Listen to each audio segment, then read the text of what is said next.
몇 년 전에 저희 교회 장로님 두 분이 몇 달 간격으로 심장 수술을 받게 되었습니다.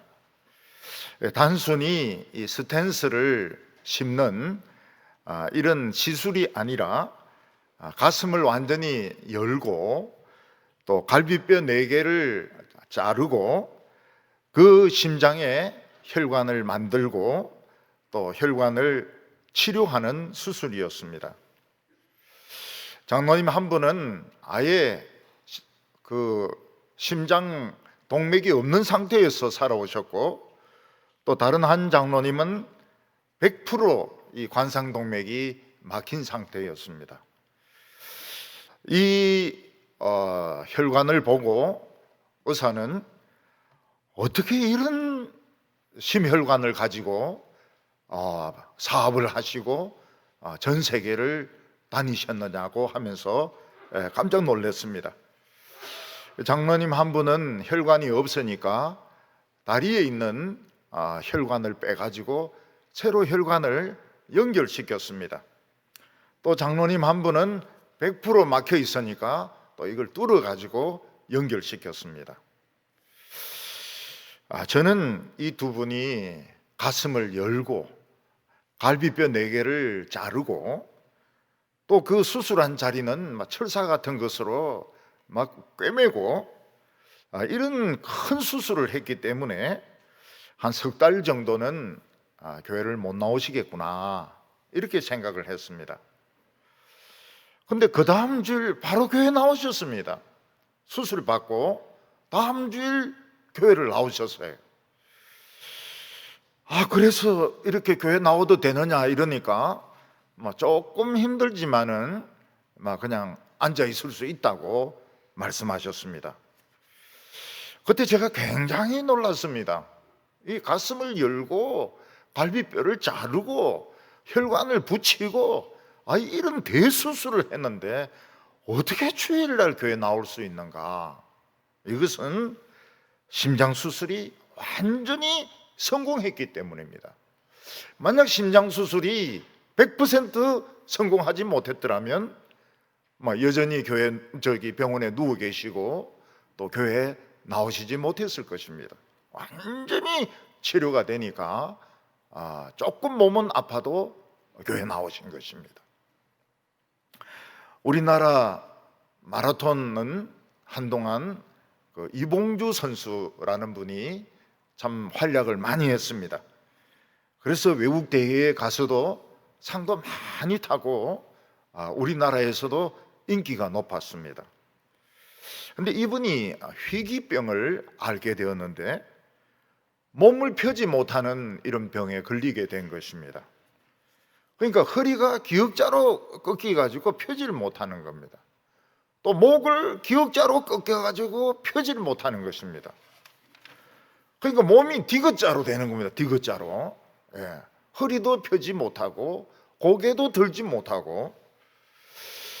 그래서 이분이 병원에 가서 이런 근육계통에 이런 수술을 받았습니다. 근데 그 수술이 성공하지 못했어요. 그분은 여전히 허리를 펴지 못하고 고개를 들지 못하고 휠체어를 타면서 다니고 있습니다. 그분의 꿈은 다시 잘 치료를 받아서 허리를 꼿꼿이 펴고 목도 펴고 옛날 달리던 그 길을 다시 마라톤 하는 것이 꿈일 텐데 아직까지는 그 꿈이 이루어지지 않고 있습니다. 왜냐하면 치료가 실패했기 때문입니다. 치료가 도움이 되지 못했다고 이야기를 하고 있습니다.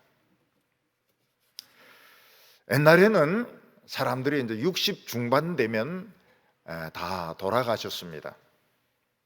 근데 올해 우리 성도님들, 부모님들 돌아가시는 거 보니까 92, 95, 99가 참 아까워요. 한 살만 더 살면 그냥 100살 되는 건데 99. 그래서 이 평균 한 95 정도 어른들 돌아가시는 부모님의 어른들의 평균 연령이 한 95세 정도 되는 것을 볼 수가 있습니다.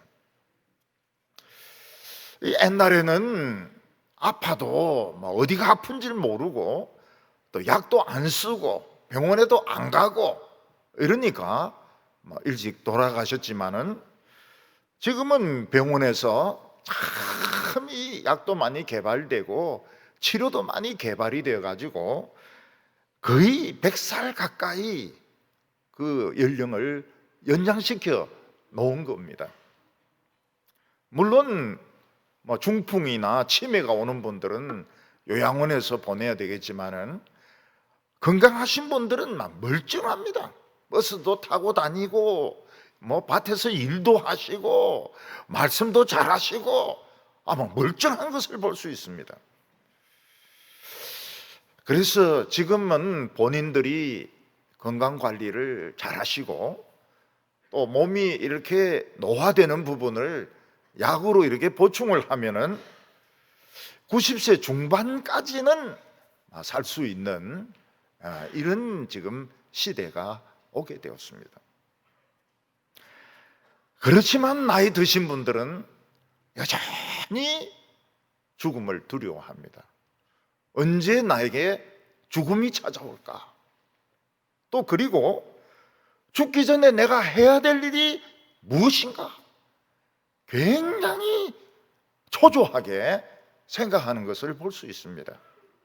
내가 목사님이나 이런 학자분들을 만나보니까 굉장히 초조하다 그래요. 죽기 전에 뭔가 책을 낸다든지 죽기 전에 무슨 일을 한다든지 마음이 굉장히 초조하다, 이런 말을 하는 것을 볼 수 있습니다.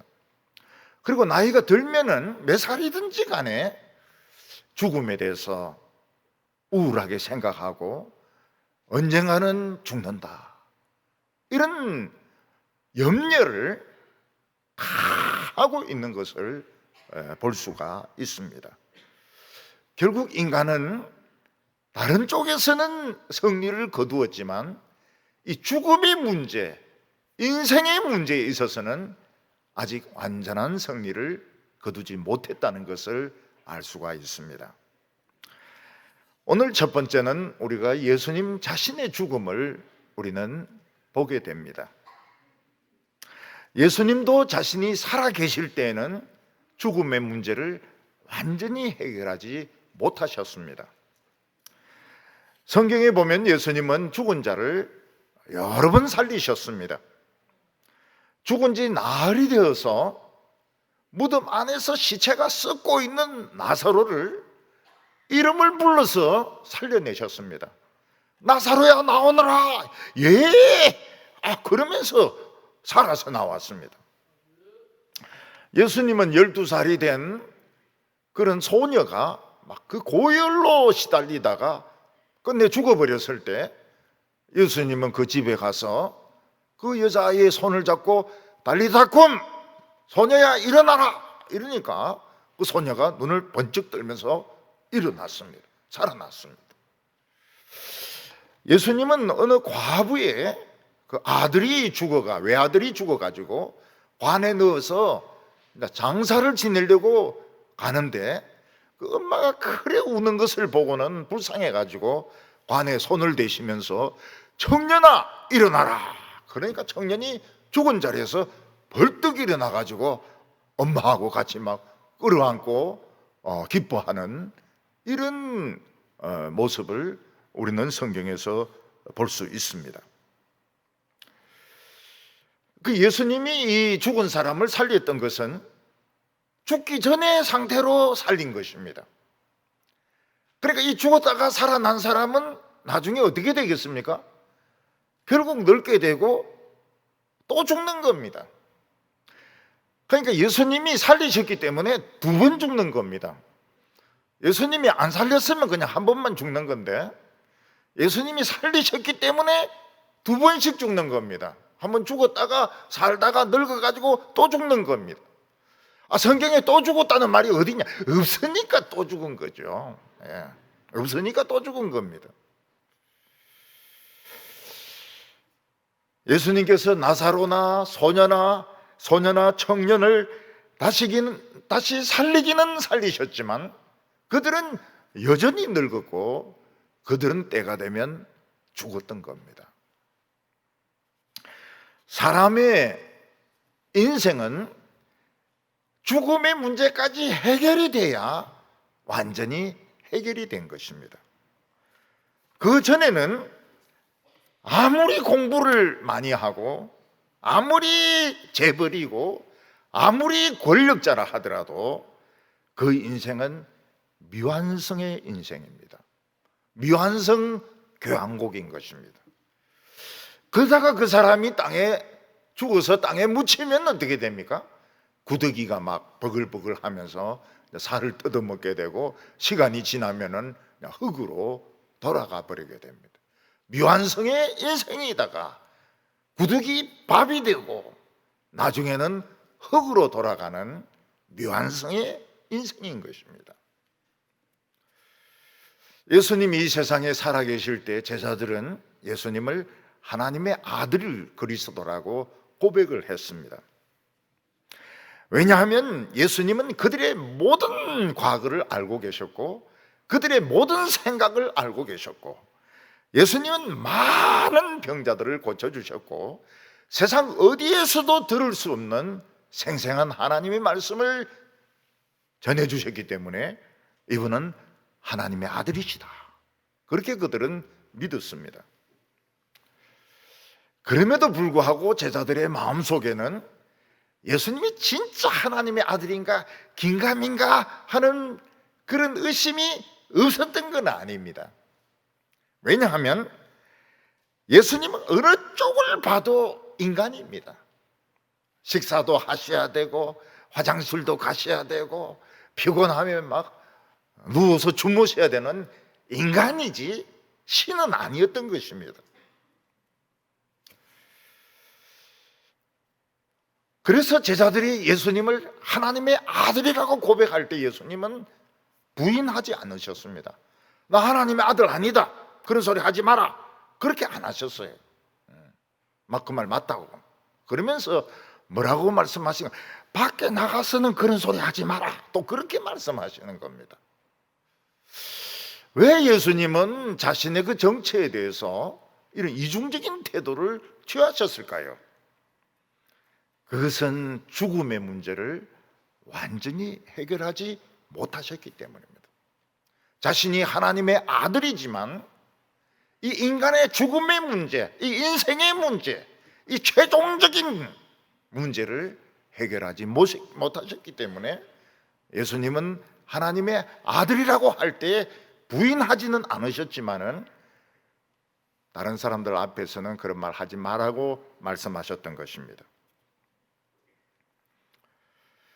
예수님께서 유대 지도자들에게 붙들려서 참 신성모독죄를 지었다 이래서 사형해야 된다는 그런 결론을 내리고 로마 총독에게 사형 선고를 받고 예수님께서 십자가에 못 박혀서 막 몸부림치면서 고통스러워할 때 제자들은 거기 있었습니다.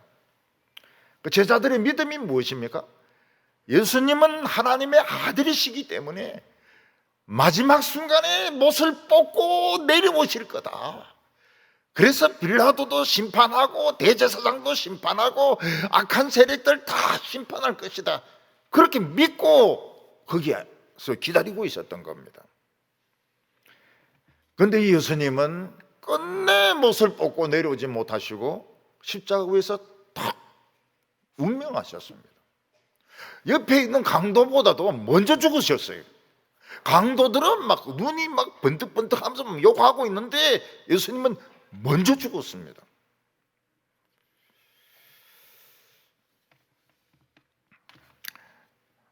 그래서 예수님의 시체는 십자가에서 내려지게 되고 아리마대 요셉이라는 부자가 자기가 죽으면 묻히려고 파놓았던 그 돌로 된 무덤에 예수님의 시체를 장사 지내게 됩니다. 그래서 중세 그림들을 이렇게 보면 예수님을 십자가에 이렇게 내리고, 죽은 예수님을 십자가에 내리고 마리아가 예수님 안고 있는 그런 그림들이 아주 많습니다. 십자가에 내린 예수, 마리아가 아들을 이렇게 안고 있는 그림이 많아요. 예수님이 죽으시고 무덤에 장사되고 난 뒤에 제자들이 생각한 것이 무엇입니까? 역시 예수님은 인간이었구나. 예수님은 인간이었구나. 저리 죽는 걸 보니까 예수님은 인간이었다.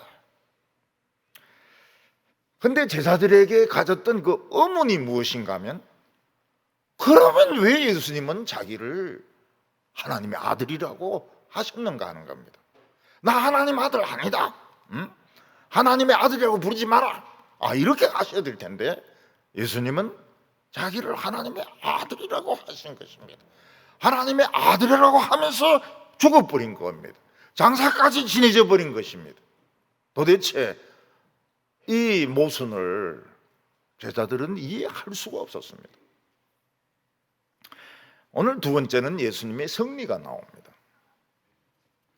우리 몸에 병균이라든지 바이러스가 들어오면 우리 몸은 가만히 있는 것이 아니고 이 백혈구가 병균이나 바이러스하고 막 싸웁니다.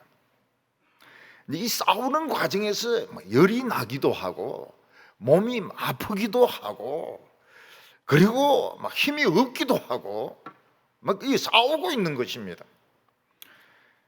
그래서 열이 너무 나면 약을 먹기도 하고 병원에 가서 주사를 맞기도 하고 링거를 맞기도 하고 이제 이러면서 이제 치료를 받아가지고 백혈구가 완전히 이제 다 이기면 그때는 몸이 건강하기 때문에 퇴원을 하게 됩니다. 예수님이 십자가에 못 박혀 죽으시고 난 뒤에 예수님과 사탄의 세력 사이에 치열한 싸움이 있었습니다. 인간들은 치열한 싸움은 없습니다. 그냥 그대로 지옥으로 끌려갑니다. 근데 예수님은 하나님의 아들이시기 때문에 마귀와 사망의 세력과 굉장한 싸움이 있었던 것입니다. 처음에 예수님의 영혼은 피투성이가 되어서 지옥까지 끌려갔습니다. 그리고 사망의 세력, 그리고 죄의 세력, 그리고 마귀의 세력은 3일 동안 예수님이 죄를 탈탈탈탈 털었습니다. 이 세상에 죄 없는 인간이 어디 있습니까? 털면 먼지 안 날 사람이 어디 있습니까? 예수님을 영원히 지옥에 가두어 놓고 마귀가 하나님의 아들 노릇을 하려고 죄를 탈탈탈탈 털었던 것입니다. 근데 마귀가 잘 몰랐던 성경이 있었습니다. 마귀는 성경을 볼 때 항상 빼딱하게 이래 보기 때문에 성경 말씀을 잘 몰라요. 그게 이사야 25장 8절인데 이게 이제 굉장히 중요한 말씀입니다. 이사야 25장 8절이 중요한 말씀입니다. 거기 어떻게 되어 있는가? 사망을 완전히 멸하며 이렇게 되어 있습니다. 사망을 멸하며 사망을 죽이며 사망이 삼키움 받으며 주 여호와께서 그 모든 얼굴에서 눈물을 씻기시고 자기 백성의 수치를 온 천하에서 제하리라. 사람들은 사망을 멸한다, 사망을 삼켜버린다, 사망을 죽여버린다. 이게 무슨 뜻인지 몰랐습니다. 거의 사람들은 이사야서 안 읽잖아요. 이사야서를 안 읽어요. 그리고 이사야서를 읽는다 하더라도 이렇게 세부적으로 읽지 않습니다. 그냥 대충대충 읽고 넘어가면서 뭐 사망을 멸한다 뭐 이런 말 기억도 못하죠. 근데 이게 무슨 뜻인가 하면은 사망은 반드시 죄인만 죽여야 됩니다. 뭐 늙어서 죽든지 교통사고로 죽든지 병으로 죽든지 반드시 죄인만 죽어야 되고 죄인만 지옥에 끌고 가야 됩니다. 만약 이 사망이 죄가 하나도 없는 사람을 죽여가지고 지옥으로 끌고 가면 사망이 멸망을 당합니다. 그 뜻입니다. 여기 한 구절이 이사야 25장 8절이 그 뜻입니다. 근데 이 마귀도 이 성경을 잘 이해를 못한 것 같아요. 마귀도 속았습니다. 스스로 속았어요. 예수님을 보니까 긴가민가한 거예요. 처음에는 뭐 하늘에 태어날 때 뭐 별도 뜨기도 하고 천사도 나타나기도 하고 이래가 하나님의 아들인 줄 알았는데 보니까 인간이에요. 배고프면 먹어야 되고 피곤하면 자야 되고 뭐 걸어다니고 날아다니지도 못하고 인간이에요. 인간. 하나님의 아들인가? 인간인가? 마귀가 생각해 보니까 인간인 거예요. 인간. 그래서 마귀는 예수님을 우습게 알았죠. 굉장히 우습게 알았죠. 그래서 이스라엘 지도자들을 총동질하고 로마 총독을 총동질해가지고 예수님을 십자가에 땅땅땅 손 양손과 양발에 막 땅땅땅 박아가지고 처형을 시켜버린 겁니다. 인간이기 때문에 죄 없는 놈이 어디냐? 그래가 막 십자가에 못 박아 죽여버린 겁니다. 마귀가. 근데 사흘 동안 아무리 예수님의 죄를 뒤져도 없어요. 그때 마귀가 아이고 큰일 났구나. 우리가 죄 없는 사람을 죽였구나. 사망도 마찬가지입니다. 죄 없는 사람을 끌고 왔구나.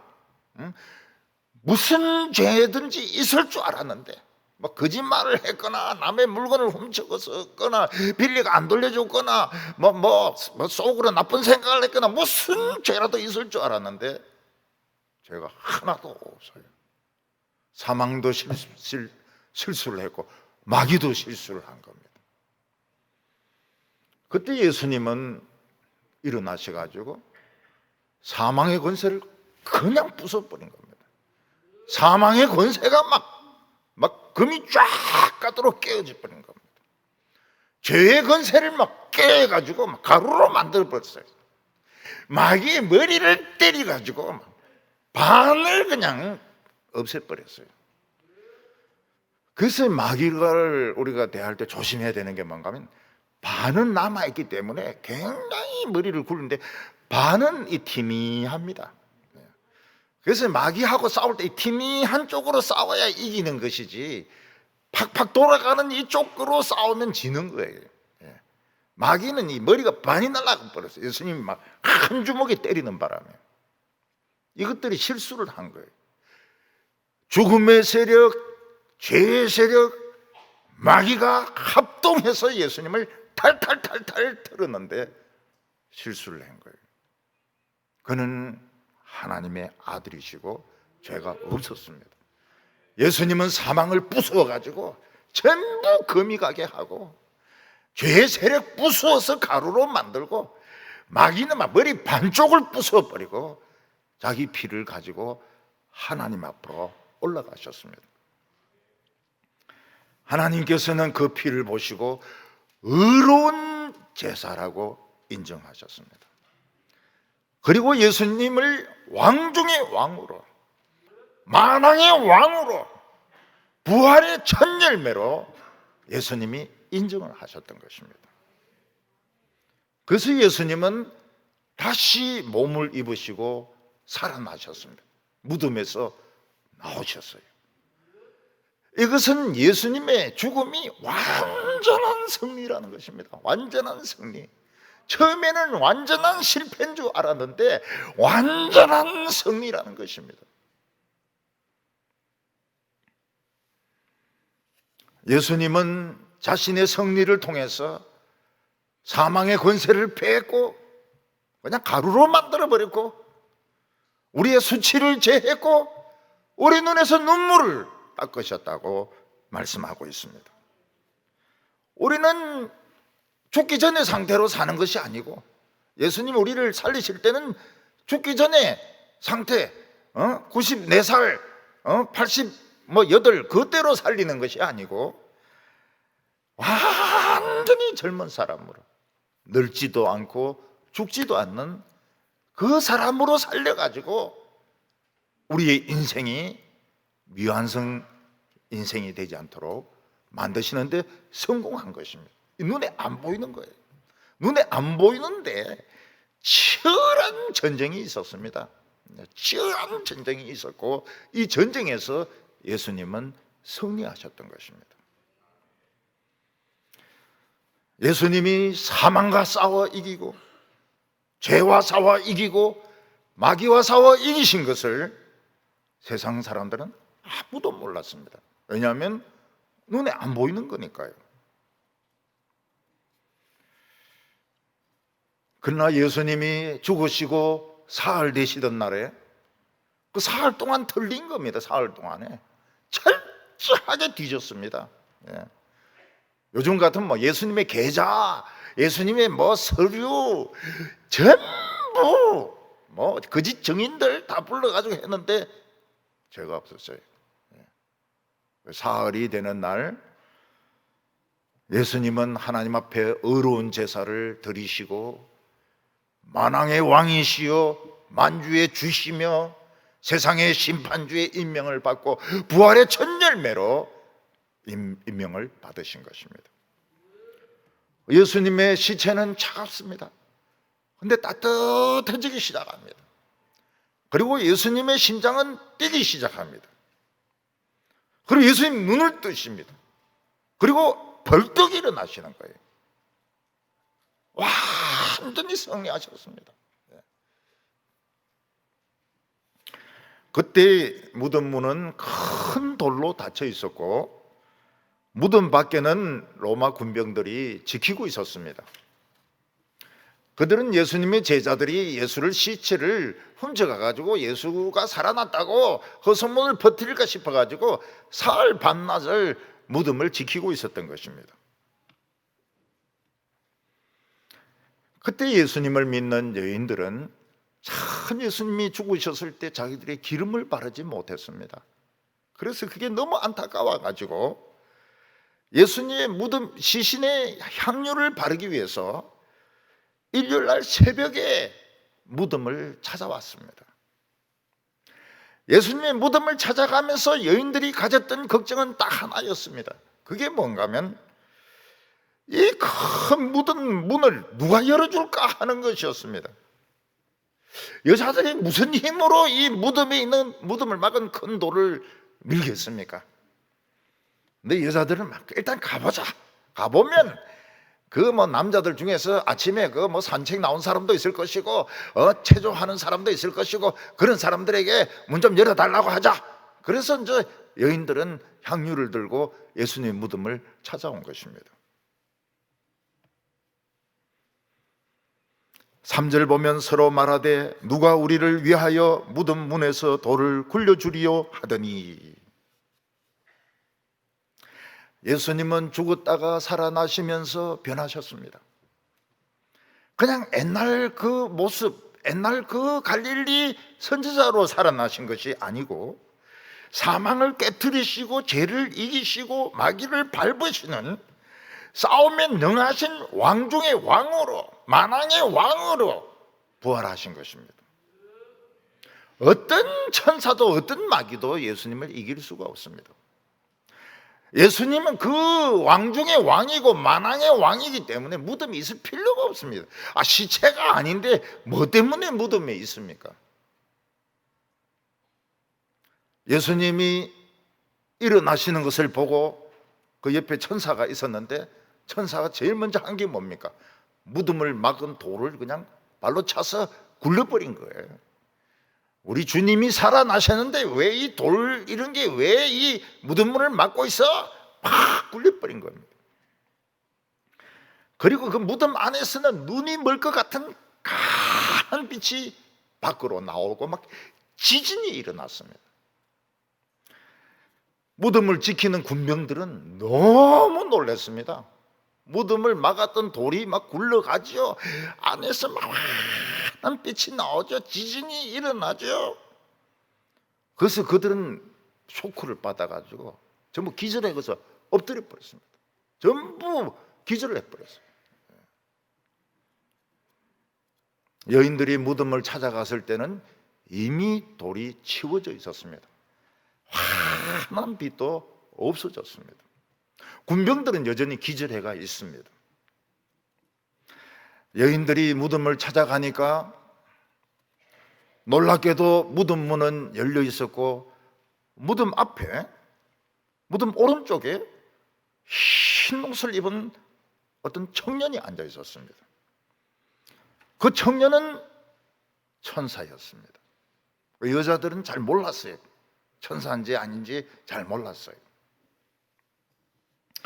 여인들이 찾아갔던 곳은 놀랍게도 하나님의 아들이 사망을 이기고 죄를 이기고 마귀를 이긴 그 현장을 찾아갔던 것입니다. 예수님이 슬프게 누워있는 무덤이 아니라 죄를 이기고 승리하신, 사망을 이기고 승리하신 그 현장을 그들은 찾아갔습니다.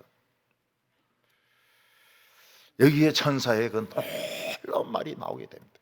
굉장히 중요한 말입니다. 6절에 청년이 이르되 놀라지 말라, 너희가 십자가에 못 박히신 나사렛 예수를 찾는구나. 그가 살아나셨고. 이게 최초의 선포입니다. 예수 그는 살아나셨고 여기 계시지 아니하시니라. 보라 그를 두었던 곳이니라. 천사의 말은 예수님의 부활에 대한 최초의 선포였습니다. 그가 살아나셨고, 다른 복음서에 보면 너희들은 어찌하여 산 자를 죽은 자 가운데서 찾고 있느냐, 그렇게 말씀하고 있습니다. 예수님은 죄를 이기고 사망을 이기고 마귀를 이기고 부활하셨습니다. 그리고 우리를 다시 다 살리실 수 있는 능력을 받으신 것입니다. 제자들이 예수님이 하나님의 아들이라는 것을 완전히 믿게 된 것은 부활 후였습니다.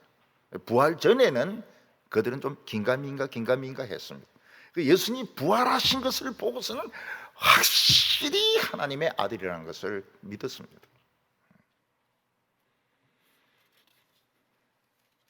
천사는 여인들이 죽은 예수의 몸에 기름을 바르러 온 줄 알고 있었습니다. 천사는 여인들에게 놀라지 말라 하면서 그는 살아나셨고,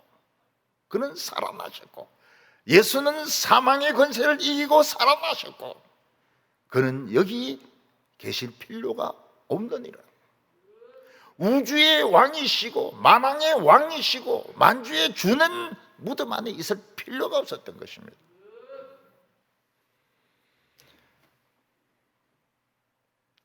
예수님은 엄청난 힘을 가지고 있습니다. 십자가를 못 박혀 죽을 때 예수님이 아닙니다. 마귀의 세력을 쳐부수고 악한 세력을 쳐부수고 핵무기를 믿고 까부는 세력을 쳐부수고 싸움에 능하신, 아주 싸움에 능하신, 마귀를 부수는데 천재이신 그런 능력의 주님으로 부활하셨던 것입니다. 여인들은 천사의 말과 예수님의 시신이 없어진 것을 보고 굉장히 놀랐습니다. 막 떨었습니다. 그냥 천사가 하는 말과 그리고 예수님의 시신이 없는 것을 보고 뭐 생각할 여유도 없이 그냥 불불불불 떨면서 그냥 집으로 도망을 쳤던 것입니다. 오늘 세 번째로 예수님의 명령이 나옵니다. 예수님의 죽은 몸에 기름을 바르려 왔던 이 여인들은 무덤 문이 열리고 그 앞에 군병들은 기절해 있고 그 청년이 무덤 오른쪽에서 예수님이 살아나셨다, 그에 누우셨던 곳을 보라. 그러니까 진짜 예수님이 누우셨던 곳은 비어 있고 거기에 쌌던 수위만 있는 겁니다. 여인들은 뭐 생각할 여유가 없었어요. 너무 그 상황이 무섭고 두려워가지고 그냥 신발이 벗겨지는지도 모르고 그냥 집으로 도망쳤던 것입니다. 근데 그 여자들 중에서 한 명은 안 가고 있었습니다. 한 명. 딴 여자들은 다 도망가는데 한 명은 남아 있었습니다. 그 한 명이 누군가 하면 옛날 7 귀신이 들려가 미쳤다가 예수님의 말씀을 듣고 치료받은 막달라 마리아였습니다. 막달라 마리아가 다른 여자와 같이 도망치지 않았던 것은 예수님이 부활하셨다는 것을 믿어서가 아닙니다. 막달라 마리아도 예수님은 죽었다고 생각하고 있습니다. 그런데 예수님이 그 장사지된 무덤은 굉장히 비싼 무덤입니다. 돌로 판, 아리마대 요셉이 판 무덤은 굉장히 비싼 무덤입니다. 어떤 부자가 자기 그 비싼 무덤을 예수님이 묻히도록 내버려 두겠습니까?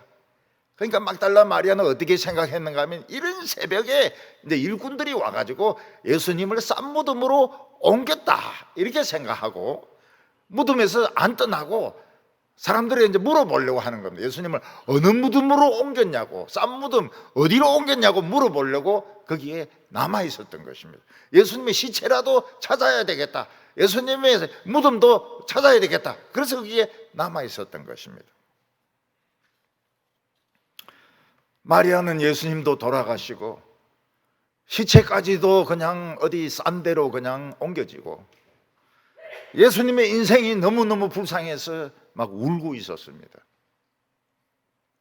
그때 예수님이 마리아야 이렇게 불렀습니다.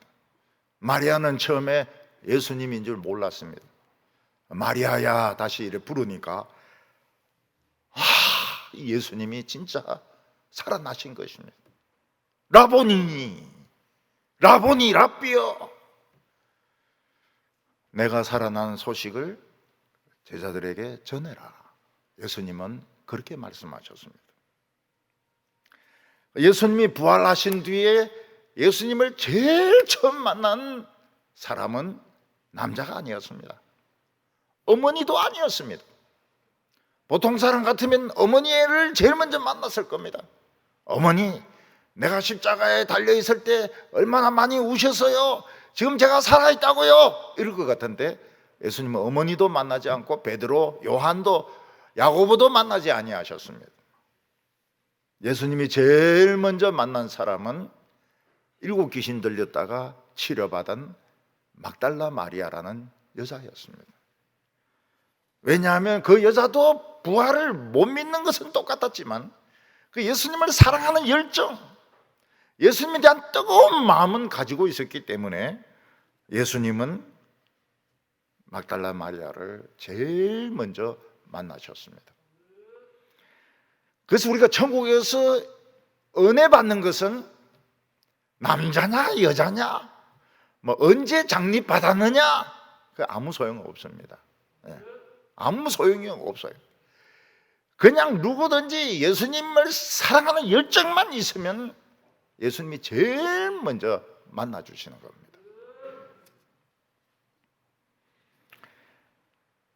그 여자들이 예수님의 제자들에게 막 달려가서 예수님이 살아나셨다.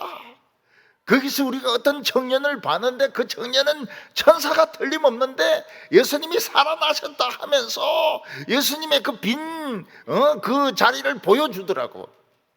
제자들은 안 믿었습니다. 아무도 안 믿었습니다. 역시 여자들은 참 이상해. 그런 걸 믿고 그러냐. 막달라 마리아가 막 뛰어갔습니다. 그리고 제자들이 숨어있는 집에 들어가서 뭐라고 말, 내가 예수님을 만났다고, 예수님이 살아나신 것을 당신들에게 전해라고 했다고. 그러니까 제자들이 또 안 믿어요.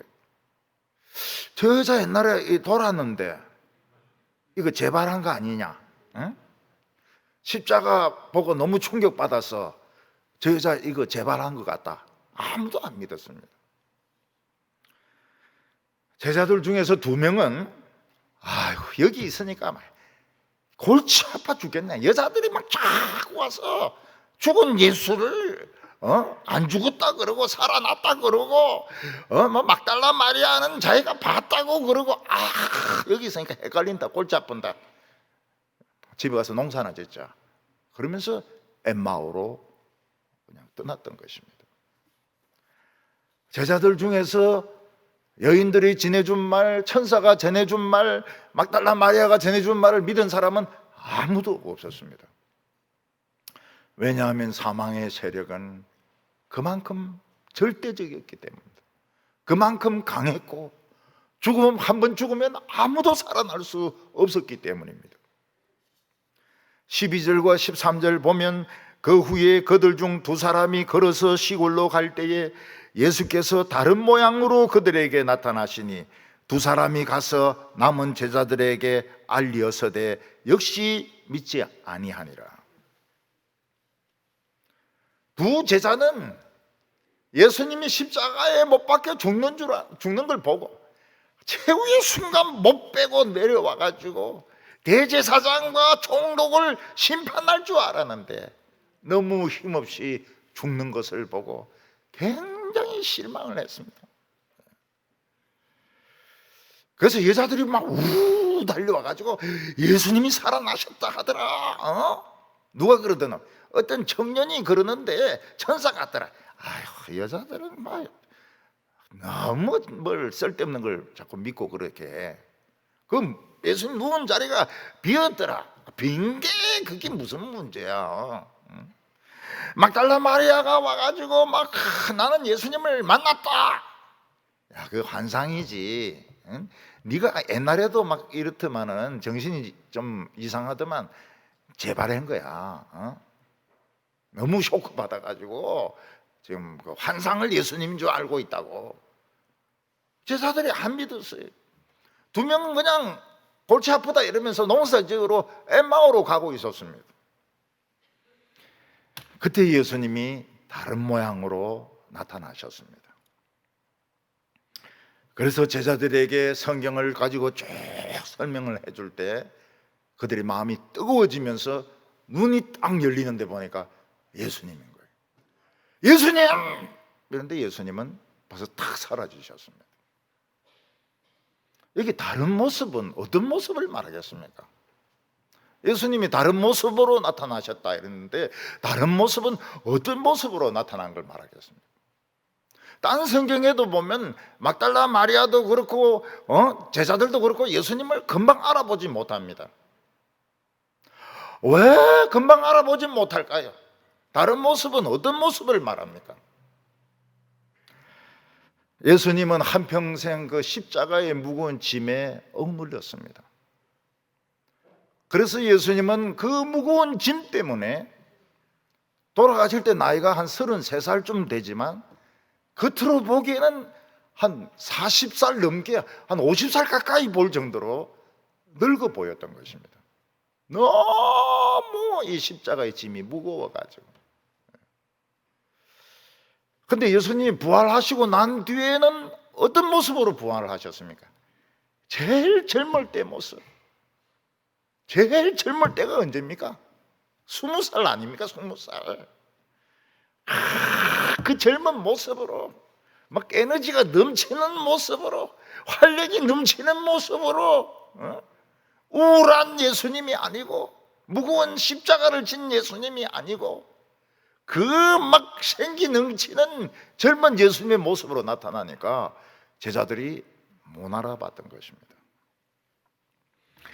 근데 말씀이 해석이 되어지고 가슴이 뜨거워지고 눈이 열리니까 자세히 보니까 예수님이구나. 예수님. 그래서 우리 장로님들도 나중에 그 부활하고 이랬을 때 우리가 처음엔 잘 모를지 모르겠어요. 뭐 80 몇 살 막 이래 돼가지고 막 쭈글쭈글한데 20살로 막 탁 나타나가지고 막 이리 뛰고 저리 뛰고 막 가운데 와서 막 푸셔 팍팍 하고 말이죠. 아령 막 하고 이러면 저 청년이 어디 새로 교회 나왔나? 자세히 뜯어보니까 옛날에 그 장로님인 거예요. 옛날에 그 장로님인 거예요. 옛날에 그 권사님인 거예요. 다리도 막 미끈하고 말이죠. 무시다리도 아니고 말이죠. 미끈하고 말이죠. 미니스커트 입고 말이죠.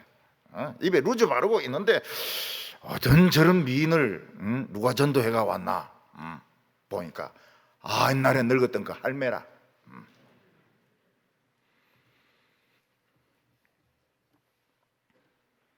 그러니까 부활하고는 달라지신 거예요.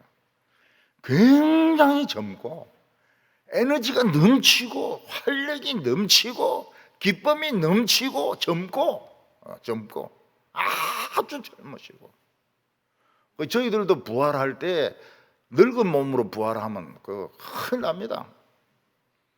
90살 돼가지고 치매로 죽었는데 치매로 부활하면 예수님인지도 모르고 말이죠. 예. 네가 누구 이렇게 하면 그거 어떻게 되겠어요? 중풍 걸려가지고 부활하면 어떻게 하겠어요? 예. 또 막 중환자실에 있던 것처럼 막 호수 주릉주릉 달고 코에도 막 인공호흡기 달고 막 이렇게 하면 이건 좀비지. 이건 부활이 아닙니다. 이거는. 젊었을 때 모습, 고3 대학교 1학년 때 그 모습, 싱싱한 모습. 그래서 몰라봤던 겁니다. 처음에는. 그 뒤에 일요일이 되었습니다. 일요일이 되어서 제자들은 식사하려고 모였습니다. 문은 잠그고, 유대인들이 눈치챌까 싶어서 문은 잠그고 식사하러 모였습니다. 그때 예수님은 문이 닫혔는데도 나타나셔서 너에게 평안이 있을지어다 그렇게 말씀하셨습니다. 그리고 예수님은 제자들을 책망하셨습니다. 너희들 왜 그래 안 믿냐? 여자들이 한 말도 안 믿고, 막달라 마리아가 한 말도 안 믿고, 엠마오로 가던 제자들이 한 말도 안 믿고, 아무것도 안 믿고, 너희들 왜 그렇게 믿음이 없고, 왜 그렇게 고집이 세고, 왜 그렇게 마음이 완악하고, 왜 그렇게 너희들은 믿음이 없느냐고 예수님은 책망하셨습니다. 오늘 우리들에게도 마찬가지입니다. 우리가 얼마나 하나님 나라에 대해서 설교를 많이 듣습니까? 근데 저희들의 마음은 세상에 가 있습니다. 어디 백화점에 세일한다, 기뻐서 막 달려갑니다. 여인들 손잡고 막 달려갑니다. 어느 백화점 망했다더라, 그래도 그거 있으면 좋은데, 뭐 이 세상에 관심이 막 다 쏠려 있는 거예요. 요즘 아파트 값이 내렸다, 아파트 값이 올랐다, 세상에 다 마음이 쏠려 있는 거예요. 아무리 예수님이 다시 오신다, 너희에게 영생이 있다, 새로운 인생이 기다리고 있다, 안 믿어요. 교회는 나오지만 안 믿는 거예요. 세상이 너무 좋아가지고. 그때 예수님이 책망을 하십니다. 왜 그렇게 믿음이 없냐? 지금까지 설교를 몇 번 들었느냐? 설교를 몇 번 들었느냐? 왜 그래 고집이 세냐? 왜 그래 완악하냐? 왜 그렇게 너희들은 믿음이 없느냐? 책망하시는 겁니다. 우리 성도님들은 믿으시기 바랍니다. 네. 예수님이 살아나신 것을 믿으시기 바랍니다. 보좌 우편에 계신 걸 믿으시기 바랍니다. 스트롱맨, 굉장히 강합니다. 핵무기 그냥 부숴버려요. 아무리 큰 나라도 부숴버립니다. 코로나 막 불 뿌리면 날아가 버려요. 무서워할 필요가 없어요. 뭐 여자들이 와서 이야기해도 안 믿고, 엠마오로 가던 제자들이 이야기해도 안 믿고, 막달라 마리아가 와서 이야기하니까 재발했다 그러고, 돌아온 것이 재발했다 그러고, 왜 그렇게 마음이 못됐냐? 왜 그렇게 믿음이 없느냐? 그리고 예수님은 제자들에게 명령하셨습니다. 너희는 온 천하에 다니면서 만민에게 복음을 전해라. 다니라고 했습니다. 온 천하에 다니라고. 그래서 여행을 많이 하는 것은 죄가 아닙니다. 많이 다니라고 했기 때문에 영국, 프랑스, 이탈리, 미국 다니세요. 근데 가서 뭐 사진만 팍 찍고 오고, 거기서 막 먹고 오기만 하고, 배만 튀 나오고, 그러면 안 돼요. 만민에게 복음을 전하라. 만민에게 복음을 전하라. 그 언어를 배워야 됩니다. 외국어를. 일본어도 배워야 되고, 중국어도 배워야 되고, 영어도 배워야 되고. 경상도 말도 이거는 막 거의 외국어 같은 경상도 말이 있어요. 전혀 못 알아듣는 그런 경상도 말. 전라도 말도 저 섬 쪽에는 전라도 사람도 못 알아듣는데 너무 사투리가 심해가지고. 어떤 사람이 텔레비에서 이야기를 합니다. 개급다. 경상도 말로 개급다. 그게 무슨 뜻이냐? 아무도 몰라요. 개급다. 우리는 알잖아요. 가볍다.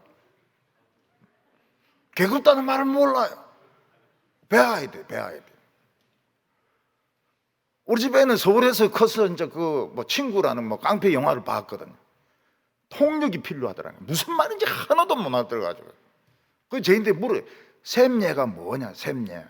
그 선생님 예의 약자다 이랬더니 경상도 말 참 어렵다고. 샘예가 뭐냐고요. 근데 요새는 경상도 말을 씁니다. 빨리 다녀오이소 이렇게. 예수님은 믿고 세례를 받는 자는 구원을 얻을 것이며 영생을 얻습니다. 영생을 얻어요. 믿지 않는 자는 정죄를 당하고 심판을 받을 거라고 말씀하셨습니다. 이는 왕의 왕, 주의 주, 온 우주의 심판주가 말씀하신 것입니다. 믿고 세례를 받는 자는 구원을 받을 것이요, 믿지 않는 자는 정죄를 당하고 심판을 받을 것이라고. 그리고 복음 전하는 자에게는 표적이 따르는데 예수님의 이름으로 귀신을 쫓아내고 새 방언으로 이야기를 하고, 새 방언이라고 하는 것은 랄랄랄라 하는 이런 방언도 있지만 외국어도 됩니다. 외국어를 이제 빨리 배우는 거죠. 그리고 독사를 잡아서 물려도 죽지 않고, 독이 든 물을 마셔도 죽지 않고, 병든 자에게 손을 얹으면 병이 나으리라. 제자들이 예수님의 말씀을 믿고 나가서 막 복음을 막 전합니다. 진짜 귀신이 나가요. 손을 얹고 기도하니까 병이 떠납니다. 독이 있는 음식을 모르고 상한 식중독 걸린 음식을 먹었는데도 그냥 괜찮아요. 요즘은 이 독사의 독이 사람의 말입니다. 사람은 요 밑에 그 독을 잔뜩 품고 있어가지고 막 독을 뿜어내는데, 직장에서도 뿜어내고 막 어디서든지 뿜어내는데, 그거 들어가면 돌연사를 합니다. 돌연사 하든지 아니면 중풍이 오든지, 암도 결국 그래서 오는 겁니다. 암도. 암에 걸리든지 돌연사를 하든지 우울증에 걸리든지. 이걸 이기는 것이 복음입니다. 복음. 성도님들은 우울증을 이기고 자살을 이기고 그리고 말로 인한 상처를 이기시기를 바랍니다. 예수님이 약속하셨습니다. 아픈 사람 보면 그냥 기도하세요. 아픈 사람 보면 기도하세요. 병이 낫든지 안 낫든지 기도하세요. 낫습니다. 오늘 2부에도 보니까 그 폐암 말기 환자 다 나와가지고 청년 같아. 청년 얼마나 막 열심히 교회 오시는지. 또 이 세상의 독이 뭡니까? 음란물입니다. 음란한 게 막 텔레비 막 어디에 쫙 깔렸어요.